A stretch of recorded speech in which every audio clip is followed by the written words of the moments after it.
আসসালামু আলাইকুম সবাইকে। তো আজকে আমরা সলভ করব হচ্ছে ফিজিক্স চ্যাপ্টার 4 এর সিকিউ সলভের ক্লাসে আমরা সলভ করব হচ্ছে কুমিল্লা বোর্ড 2024 এইটা। তো তার আগে বলছি যে যারা হচ্ছে আমাদের চ্যাপ্টার 4 এর ওয়ান শট ক্লাসটা দেখো নাই, ক্লাসের লিংক ডেসক্রিপশন বক্সে দেওয়া আছে, ওটাকে দেখে আসবা। তো দেখো এখানে কি বলছে, এখানে বলছে যে দেখো এই অবস্থানে একটা বস্তু দিছে। তো এই অবস্থান থেকে একটি বস্তুকে মুক্তভাবে পড়তে দেওয়া হলো। ঠিক আছে, দেখো এই যে এখানে এটা হচ্ছে এই অবস্থান। তো এইখানে একটা বস্তু দিছে এবং বলছে যে এই বস্তুটাকে এই অবস্থান থেকে মুক্তভাবে পড়তে দেওয়া হলো। ঠিক আছে, তো গ নম্বরে তোমার কোশ্চেনটা করছে যে বস্তুটি কত বেগে ভূমিকে আঘাত করবে এইটা নির্ণয় করো। তো দেখো এই বস্তুটা কত বেগে ভূমিকে আঘাত করবে এইটা নির্ণয় করো। এটা কিভাবে নির্ণয় করবে দেখো। তো প্রথমত আমাকে দেখতে হবে যে এখানে কি কি ডেটা দেওয়া আছে, এটার উপরে ভিত্তি করে আমাকে কোন সূত্র হবে এটা আমাকে বের করতে হবে। দেখো প্রথমত এখানে কি আছে, এখানে হচ্ছে যে ভূমি থেকে এই যে বস্তুটা এটার উচ্চতা দেওয়া আছে, তাই না? এইচ দেওয়া আছে। এবং তুমি কি বুঝতেছো, এই বস্তুটার প্রথমে স্থির ছিল। ঠিক আছে, প্রথমে স্থির ছিল এবং তারপরে তাকে ফেলে দেওয়া হয়েছে। যখন ফেলে দেওয়া হয়েছে তখন সে বেগ প্রাপ্ত হয়েছে। বাট প্রথম অবস্থায় সে কি ছিল, প্রথম অবস্থায় সে স্থির ছিল। যেহেতু প্রথম অবস্থায় সে স্থির ছিল, তাহলে আমরা এইটা বলতে পারি না যে তার আদিবেগটা জিরো ছিল। এটা আমরা বলতে পারি না, যেহেতু সে প্রাথমিক অবস্থায় কিন্তু স্থির ছিল, তাই না? দেখো এখানে কি নড়াচড়া করছে, করতেছে না, তাই না? এখানে আমাকে বলছে যে অবস্থান থেকে বস্তুটাকে ফেলে দেওয়া হয়েছে, যখন ফেলে দেওয়া হয়েছে তখন বেগ প্রাপ্ত হয়েছে। বাট প্রাথমিক অবস্থায় সে স্থির ছিল। তাহলে আমি এখান থেকে কি কি পাইলাম, দেখো প্রথম কথা আমি হচ্ছে এখান থেকে ইউ পাইছি, তারপর হচ্ছে এইচ পাইছি। এবং আরেকটা জিনিস আমরা এখান থেকে জানি, সেটা হচ্ছে কি দেখো তো, g is equal to 9.8 metre per second square. তো এইটা আমরা জানি, তাই না? দেখো যেহেতু বস্তুটাকে ফেলে দেওয়া হচ্ছে, তার মানে কি কি এখানে ফেলে দেওয়া হচ্ছে বা নিক্ষেপ করা হচ্ছে, এই ক্ষেত্রে কি কাজ করে ভাই? এই ক্ষেত্রে হচ্ছে অভিকর্ষ ত্বরণ কাজ করে। তো যেহেতু দেখো এখান থেকে আমরা কয়টা জিনিস পাইছি, তিনটা জিনিস পাইছি। তো এখান থেকে আমরা যদি তিনটা জিনিস পাই, তাহলে আমাকে কোশ্চেনটা করছে যে ভূমিকে আঘাত করবে কত বেগে, ভূমিকে আঘাত করবে। তার মানে দেখো তো আমাকে কি নির্ণয় করতে হবে, যে এইখানে পড়ার সময় বস্তুটার বেগ কত হবে। তার মানে আমাকে ভি নির্ণয় করতে হবে না, যে V is equal two what, এটাই তো আমাকে নির্ণয় করতে হবে নাকি, যে V is equal two what, এটা আমাকে নির্ণয় করতে হবে। তো দেখো ভি নির্ণয় করতে হবে, তো ভি নির্ণয় আমরা একটা সূত্র পড়ছি না? কি সূত্র পড়ছি? V square is equal two, আচ্ছা এক মিনিট,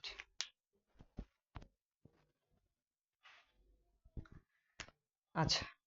তো দেখো আমরা একটা সূত্র পড়ছি, তাই না? V square is equal to u square plus minus 2gh, তাই না? এই সূত্রটা পড়ছিলাম, তাই না? এই সূত্রটা কোথা থেকে আসে? এই সূত্রটা আসছে হচ্ছে এখান থেকে, V square is equal to u square plus minus 2as, এটা থেকে আসছে, তাই না? তো যেহেতু আমরা আমরা যখন কোন একটা বস্তুকে নিক্ষেপ করব বা হচ্ছে উপর থেকে ফেলে দিব, তখন আমরা কি করি, তখন হচ্ছে আমরা এ এর জায়গায় ইউজ করি হচ্ছে আমরা জি, এবং এস এর জায়গায় ইউজ করি এইচ। এটা তো তোমরা জানো আশা করি, তাই না? তো দেখো এইখানে তাহলে কি হবে, ইউ স্কোয়ার প্লাস হবে নাকি ইউ স্কোয়ার মাইনাস হবে?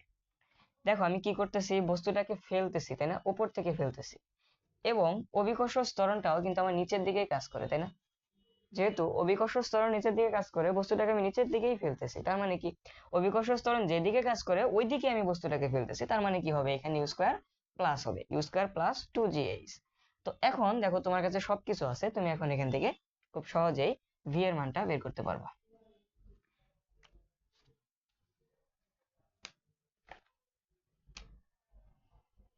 দেখো তাহলে ইউ ইজিক্যাল টু আমরা কত পাইছি ভাইয়া? জিরো পাইছি। তো জিরো স্কোয়ার প্লাস 2, জি এর মান কত? 9.8, ইন্টু এইচ এর মান কত দেওয়া আছে? এইচ এর মান দেওয়া আছে হচ্ছে 15।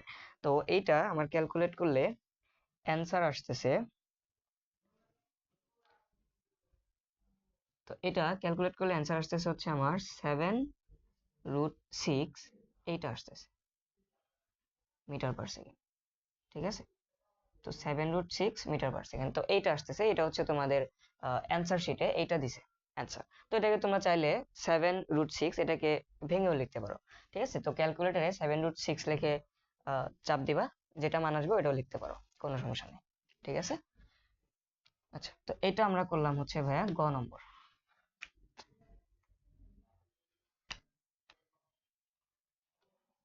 এটা হচ্ছে গ নম্বর। তো এখন ঘ নম্বরে কি কোশ্চেন করছে এটা একটু দেখো। ঘ নম্বর আমার বলছে যে পড়ন্ত অবস্থায় বস্তুটির কোন অবস্থানে বিভব শক্তি যান্ত্রিক শক্তির অর্ধেক হবে, এইটা বলছে তাই না? তো ভাইয়া দেখো এটা হচ্ছে আমাদের টাইপ 1-এ আমরা যে ম্যাথ গুলা করেছিলাম তার মধ্যে কিন্তু এটা বলছিলাম যে মোস্ট ইম্পর্টেন্ট দিছিলাম তাই না, যে এটা সব জায়গায় মানে বেশি আসে। এটা তোমাদের বলছিলাম যে এটা হচ্ছে তোমরা 5 স্টার দিছিলাম এটা তাই না, যে এটা বেশি আসে। তো দেখো এখানেও চলে আসছে, কুমিল্লা বোর্ড 2024-এও এই ম্যাথটা আসছে। ঠিক আছে, দেখো তো এই টাইপের ম্যাথ কিন্তু তোমাদের করাইছি। কিভাবে করতে হয়, যে আমাদেরকে ধরে নিতে হয় যে এক্স উচ্চতায় গিয়ে কি হবে, বিভব শক্তি যান্ত্রিক শক্তির মানে কোশ্চেনে যেটা বলবে অর্ধেক হবে, বা হচ্ছে তোমার আহ 1/7 হবে, বা 1/4 হবে, দ্বিগুণ হবে, যাই বলুন। ঠিক আছে, ওকে। তো আশা করি এটা তোমরা পারবা, তো এটা আমি করে দিচ্ছি। ঠিক আছে, তো আশা করি তোমাদের হচ্ছে এইটার ফরম্যাটটা মনে আছে। তো চলো আমরা এখন এটা করি। দেখো এইখানে কোন অবস্থানে, তাই না? তো আমরা এখানে একটা উচ্চতা ধরে নেই। ওকে, তো আমরা ধরলাম যে ভূপৃষ্ঠ থেকে এক্স মিটার উচ্চতায়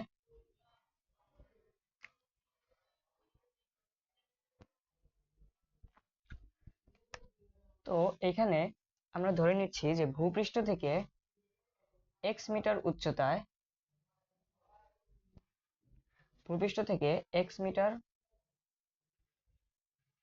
উচ্চতায় একটা বিন্দু ধরে নিলাম, সেটা হচ্ছে পি বিন্দু। তো আমরা ধরলাম যে ভূমি থেকে এক্স মিটার উচ্চতায় পি বিন্দুতে কি হবে, এই যে বস্তুটা এইটার বিভব শক্তি যান্ত্রিক শক্তির অর্ধেক হবে, এটা আমরা ধরে নিলাম। ঠিক আছে, তো এই জিনিসটা তোমরা একটু লিখে নেবে এখানে, যে মনে করি অথবা ধরি ধরি ভূমি থেকে এক্স মিটার উচ্চতায় পি বিন্দুতে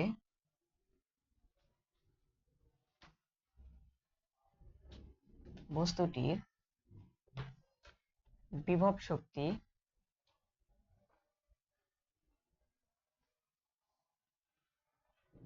যান্ত্রিক শক্তির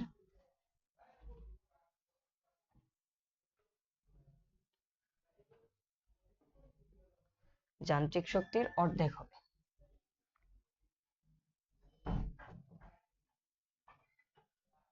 এটুকু আমরা লিখলাম। ঠিক আছে, এটুকু আমরা লিখলাম। তো এখন এইখানে একটা জিনিস খেয়াল করো, এখানে একটু প্যাচ প্যাচ আছে, একটু খেয়াল করো। এখানে কি বলছে একটু খেয়াল করো তো, যে কোন অবস্থানে বিভব শক্তি যান্ত্রিক শক্তির অর্ধেক হবে। কি বলছে ভাই, যান্ত্রিক শক্তির অর্ধেক হবে। ঠিক আছে, বিভব শক্তিটা যান্ত্রিক শক্তির অর্ধেক হবে। এ কিন্তু আমাকে বলে নাই যে বিভব শক্তি গতি শক্তির অর্ধেক হবে। ঠিক আছে, অথবা গতি শক্তি বিভব শক্তির অর্ধেক হবে, এটা কিন্তু বলে না, আমাকে বলছে যান্ত্রিক শক্তির অর্ধেক হবে। ঠিক আছে, এখন ভাই যান্ত্রিক শক্তি সমান আমরা কি জানি, যান্ত্রিক শক্তিটা আসলে কি? যান্ত্রিক শক্তিটা হচ্ছে যে একটা অবস্থানে বস্তুর বিভব শক্তি এবং হচ্ছে গতি শক্তির যে যোগফল, এটা হচ্ছে ভাইয়া যান্ত্রিক শক্তি। অথবা একটা অবস্থানে বস্তুর মোট শক্তিটা, এটা হচ্ছে ভাইয়া যান্ত্রিক শক্তি। ঠিক আছে, তো এটা আমরা জানি তাই না, যে একটা অবস্থানে বস্তুর যে মোট শক্তিটা আছে এটাই হচ্ছে তার যান্ত্রিক শক্তি। তাহলে আমাকে কি করতে হবে, দেখো প্রথম কথা আমাকে এই পি অবস্থানের জন্য বিভব শক্তিটা বের করতে হবে, প্লাস আমাকে কি বের করতে হবে, এই পি অবস্থানে আমাকে যান্ত্রিক শক্তি বের করতে হবে। ঠিক আছে, তার মানে কি, যান্ত্রিক শক্তি মানে কি, আমাকে গতি শক্তি আর বিভব শক্তি এই দুইটার যোগফল বের করতে হবে। ঠিক আছে, তারপরে আমি শর্ত মতে কি দেখাবো, যে বিভব শক্তি ইজ ইকুয়াল টু যান্ত্রিক শক্তির অর্থাৎ বিভব শক্তি যান্ত্রিক শক্তির অর্ধেক, এটা আমরা দেখাবো। ঠিক আছে, তো এইটুকু আমার লেখা হয়ে গেছে, এটুকু সেম। তো এখন আমরা লিখবো যে সুতরাং পি বিন্দুতে, তো প্রথমে আমরা বিভব শক্তিটা বের করে নিই। পি বিন্দুতে বিভব শক্তি, তো বিভব শক্তিটা ভাই আমরা কি দিয়ে প্রকাশ করি, বিভব শক্তিকে আমরা হচ্ছে ইপি দিয়ে প্রকাশ করি। ঠিক আছে, তো ইপি ইজ ইকুয়াল টু আমরা কি লিখতে পারি, এমজিএইচ। ঠিক আছে, বিভব শক্তির সূত্র কি ছিল আমাদের, এমজিএইচ। এখানে দেখো এখানে কোনো কিছু মান বসানোর দরকার নেই আপাতত। দেখো আমাদের এম এর মান কি দেওয়া আছে, এম এর মান দেওয়া নাই তাই না। তো এখন যেহেতু এম এর মান দেওয়া নাই, তাহলে তোমরা হয়তো চিন্তায় পড়ে যেতে পারো যে ভাই এম এর মান তো দেওয়া নাই, তাহলে কিভাবে বের করবো। দেখো এম এর মান দেওয়া না থাকলেও বের করা যাবে, কোনো টেনশন নাই। দেখো তো এইখানে আমরা কিসের মান বসাইতে পারি, দেখো তো এইচ এর মানটা আমরা বসাইতে পারি না।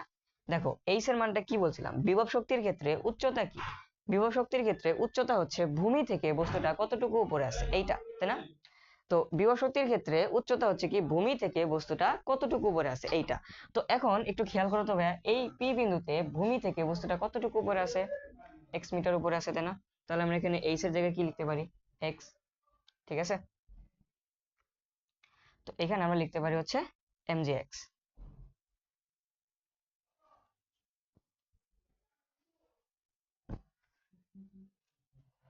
ওকে, তো আমরা বিভব শক্তিটা পেয়ে গেছি। এখন আমরা কি করব, এখন হচ্ছে আমরা পি বিন্দুতে গতি শক্তি নির্ণয় করব। তো সুতরাং লেখো যে পি বিন্দুতে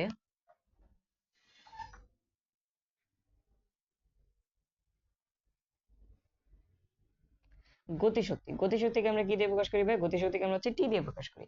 তো গতিশক্তির সূত্র কি, হাফ এম ভি স্কোয়ার। ঠিক আছে, তো এখন এইখানে দেখো হাফ এম আমি লিখলাম, ভি স্কোয়ারের জায়গায় আমি কি লিখতে পারি, ভি স্কোয়ারের জায়গায় আমি কি লিখতে পারি, দেখো ভি স্কোয়ারের জায়গায় আমি এটা লিখতে পারি না, u square plus two g h, এটা লিখতে পারি না যেহেতু বস্তুটা নিচে পড়তেছে, তাই না? তো এখন এইখানে দেখো হাফ এম, ইউ স্কোয়ারের মান কত ছিল ভাই, ইউ এর মান কত ছিল, যেহেতু স্থির ছিল তাহলে ইউ এর মান কত, জিরো। তাহলে ইউ এর মান যেহেতু জিরো তাহলে এটা আমি ক্যালকুলেট করতেছি না, এটা তো জিরোই, তাই না? তো টু ইন্টু জি এর মান কত, জি এর মান হচ্ছে 9.8 ইন্টু এইচ এর মানটা কত হবে, দেখো গতিশক্তির ক্ষেত্রে এইচ কত, গতিশক্তির ক্ষেত্রে এইচ হচ্ছে বস্তুটা আগে যে অবস্থানে ছিল, বস্তুর আদি অবস্থান থেকে বস্তুটা কোন অবস্থানে পড়ছে এইটুকু হচ্ছে তার উচ্চতা। ঠিক আছে, বস্তুটা আদি অবস্থান থেকে যে অবস্থানে পড়ছে এইটুকু হচ্ছে গতিশক্তির ক্ষেত্রে উচ্চতা। তো বস্তুটা দেখো তো আদি অবস্থান কি ছিল, বস্তুটা আগে কোথায় ছিল, বস্তুটা আগে যে এই বিন্দুতে ছিল না, এইখানে ছিল, তার মানে কি ভূমি থেকে 15 মিটার উপরে ছিল। ঠিক আছে, এখন পড়ছে কোথায়, এখন পড়ছে হচ্ছে পি বিন্দুতে। তাহলে এই পুরাটা যদি 15 হয়, এইটুকু যদি এক্স হয়, তাহলে এইটুকুর উচ্চতা কত হবে, 15 মাইনাস এক্স না? ধরো এইটুকু 15 মিটার এবং এইটুকু হচ্ছে 2 মিটার। এখন তোমাকে যদি বলে যে এইটুকুর উচ্চতা কত, তাহলে 15 - 2 দিবা না তুমি, এইটাই, আর কিছু না। তো এই ক্ষেত্রে তাহলে উচ্চতা কি হবে, তাহলে এখানে আমি হচ্ছে একটু, এখানে তাহলে আমি সেকেন্ড ব্র্যাকেট ইউজ করছি। ঠিক আছে, তো এইখানে কি হবে, 15 মাইনাস হচ্ছে কত, এক্স, এটাই তো নাকি, এইটা। এখন তুমি হচ্ছে এটা গুণ করেও দিতে পারো, দেখো এটা গুণ করলে কত আসতেছে, এম 9.8 ইন্টু 2, তাহলে আসতেছে হচ্ছে আমার 19.6, 19.6 কে 15 দিয়ে গুণ করলে আসে কত, আচ্ছা একটু,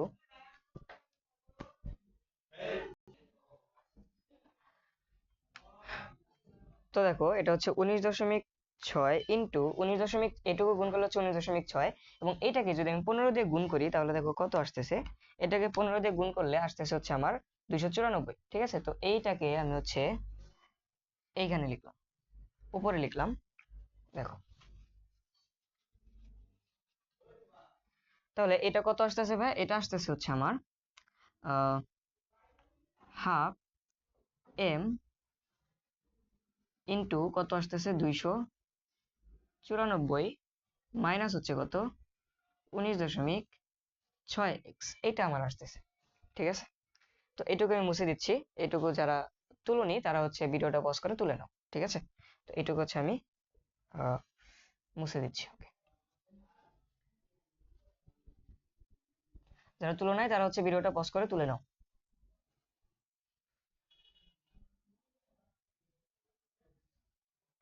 আচ্ছা, তো এখন আমরা কি পাইছি ভাইয়া, এখন হচ্ছে আমরা পি বিন্দুতে বিভব শক্তি পাইছি আর হচ্ছে গতি শক্তি পাইছি।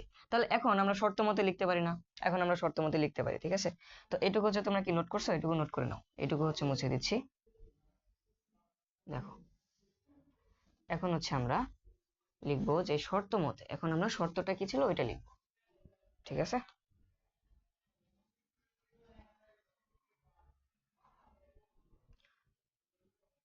তো আমরা এখন লিখতে পারি হচ্ছে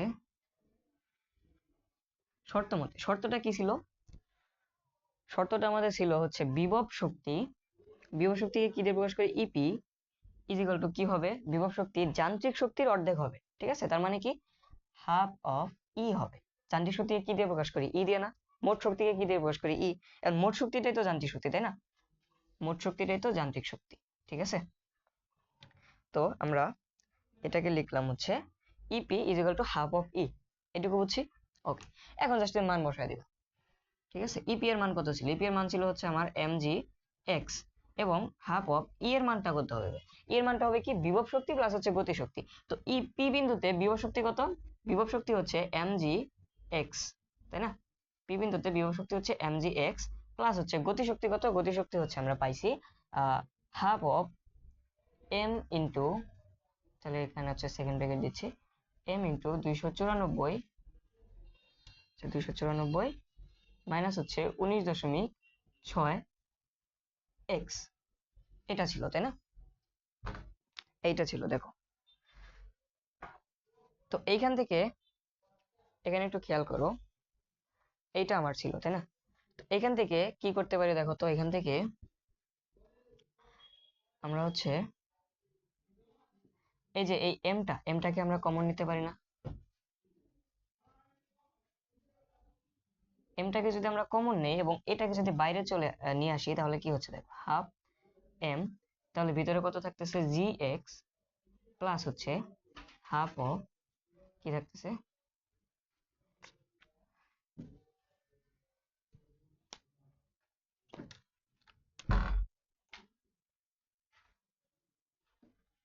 এখানে থাকতেছে হচ্ছে জি এক্স প্লাস হচ্ছে হাফ 294 মাইনাস হচ্ছে, আচ্ছা এটাকে তুমি হচ্ছে গুণ করে দিতে পারো, ঠিক আছে? এই যে হাফ দিয়ে এটাকে গুণ করে দিতে পারো, হাফ দিয়ে এটাকে গুণ করে দিচ্ছি, তাহলে ক্যালকুলেশনটা সহজ হবে। দেখো, তো এমটাকে কিন্তু আমরা বাইরে নিয়ে আসছি, ঠিক আছে? এই এম আর এই এমটাকে আমরা কি করছি? কমন নিছি, কমন নিয়ে কি করছি? বাইরে নিয়ে আসছি, এই যে এখানে বাইরে নিয়ে আসছি, ঠিক আছে? তো এখন তুমি যদি 294 কে 2 দিয়ে ভাগ দাও, তাহলে দেখো কত আসতেছে।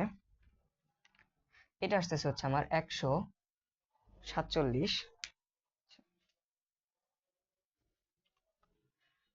তো এটাকে 2 দিয়ে ভাগ করলে আসতেছে হচ্ছে আমার 147 মাইনাস এই 19.6 কে যদি 2 দিয়ে ভাগ করো, তাহলে আসে 9.8, 9.8x, এইটা আসতেছে সমীকরণটা, ঠিক আছে? এখন দেখো ভাই, এই যে এই এম আর এই এম, এটাকে আমরা বাদ দিতে পারি না? কিভাবে বাদ দিব? দেখো, এই যে এখানে যে এমটা ছিল না, অথবা এই পাশে যে এমটা ছিল, এটা কি গুণ অবস্থায় আছে না? তুমি যদি এই এমটাকে এই পাশে নিয়ে আসো, তাহলে কি হবে? এটা ভাগ হয়ে যাবে না এটা নিচে? তো এটা নিচে যদি ভাগ হয়ে যায়, তাহলে এই এম এর এই এম তুমি কাটতে পারো না? কাটতে পারো, তাই না? তো এটাকে আমরা হচ্ছে বাদ দিতে পারি, তাহলে এই পাশে কি থাকতেছে? জি এক্স। তো জি এক্স, তাই না? তো জি এর মান কত ভাই? জি এর মান হচ্ছে 9.8, তো আমরা লিখলাম 9.8x ইজ ইকুয়াল টু কত? হাফ, এখানে দেখো জি এক্স, তাই না? তো এই জি এর মান কত? 9.8x, ঠিক আছে? তো হাফ 9.8x প্লাস হচ্ছে কত? 147 মাইনাস হচ্ছে 9.8x, ঠিক আছে? তো এখন এই 9.8x আর এই 9.8x তুমি কি করতে পারো? কেটে দিতে পারো, যেহেতু তারা বিপরীত আছে, তাই না? তো এখন এই পাশে কি থাকতেছে? 9.8x ইজ ইকুয়াল টু এই যে 2, এই 2 দিয়ে তুমি 147 কে ভাগ করতে পারো না? তো এই 2 দিয়ে তুমি যদি 147 কে ভাগ করো, তাহলে দেখো কত আসতেছে। তো আসতেছে হচ্ছে আমার 73.5, এটা আসতেছে। তো এখন তুমি যদি x এর মান নির্ণয় করতে চাও, তাহলে কি করবা? এই যে এই 73.5 কে 9.8 দিয়ে ভাগ করে দিবা, ঠিক আছে? তো এই 73.5 কে তুমি যদি 9.8 দিয়ে ভাগ করো, তাহলে তোমার আসতেছে হচ্ছে 7.5 মিটার। তার মানে আমরা অ্যান্সার কি পেলাম না? যে 7 পয়েন্ট ভূমি থেকে 7.5 মিটার উচ্চতায় কি হবে? বস্তুটার বিভব শক্তি কি হবে? যান্ত্রিক শক্তির অর্ধেক হবে, এটা আমরা পাইছি, ঠিক আছে? তো দেখি আমাদের অ্যান্সারটা কি দেওয়া আছে। হ্যাঁ, অ্যান্সারটা এটাই দেওয়া আছে, 7.5 মিটার, ঠিক আছে? তো এটাই হচ্ছে আমাদের অ্যান্সার।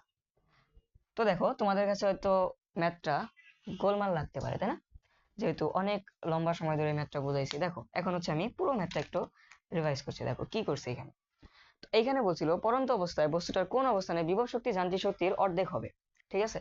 তো আমরা ফরম্যাটটা জানি কি ভাইয়া, যে আমরা এই জাতীয় ম্যাথটাকে আমরা কি করি, যে x মিটার উচ্চতায়, ভূমি থেকে x মিটার উচ্চতায় একটা বিন্দু ধরে নেই, পি বিন্দু, এবং এই বিন্দুতে গিয়ে আমাদের কি হয়? বিভব শক্তি, যান্ত্রিক শক্তি বলুক, গতি শক্তি বলুক, সেটা কি হয়? অর্ধেক বা সমান, যেটাই বলুক দিয়ে দেয়, ঠিক আছে? মানে কোশ্চেন যেটা বলবে সেটা, এটা আমরা ফরম্যাট জানি, তাই না? তো আমরা এতদিন করে আসছি যে বিভব শক্তি গতি শক্তির সাথে সম্পর্ক থাকে, বিভব শক্তি আর গতি শক্তির সাথে সম্পর্ক দিয়ে দেয় কোশ্চেনে, কিন্তু এইখানে আমার সম্পর্কটা দিচ্ছে যান্ত্রিক শক্তির সাথে। ঠিক আছে? তো যান্ত্রিক শক্তিতে সমস্যা নাই, যান্ত্রিক শক্তি তো আমরা জানি, যান্ত্রিক শক্তিটা কি, বিভব শক্তি আর হচ্ছে গতি শক্তির যোগফল, এটাই তো যান্ত্রিক শক্তি, তাই না? তো আমরা কি করছি, আমরা হচ্ছে পি বিন্দুতে বিভব শক্তি নির্ণয় করছি, গতি শক্তি নির্ণয় করছি, তারপরে কি করছি, শর্ত মতে লিখছি। শর্ত মতে কি দেওয়া আছে, শর্ত মতে বিভব শক্তি কি হচ্ছে যান্ত্রিক শক্তির অর্ধেক, তো যান্ত্রিক শক্তিকে আমরা কি দিয়ে প্রকাশ করি, ই দিয়ে। মোট শক্তিকে আমরা ই দিয়ে প্রকাশ করি না, ওইটাই তো যান্ত্রিক শক্তি, তো যান্ত্রিক শক্তিকে ই দিয়ে প্রকাশ করি, তো এইটার অর্ধেক, তো হাফ ই। ঠিক আছে, তারপর হচ্ছে জাস্ট মান বসায় ক্যালকুলেশন করছি, এইটুকু আর কিছু না। ঠিক আছে, তো এই ছিল হচ্ছে আমাদের কুমিল্লা বোর্ড 2024। দেখা হবে অন্য একটা সিকিউ নিয়ে তোমাদের সাথে। তো সবাই ভালো থাকো, সুস্থ থাকো, আল্লাহ হাফেজ, আসসালামু আলাইকুম।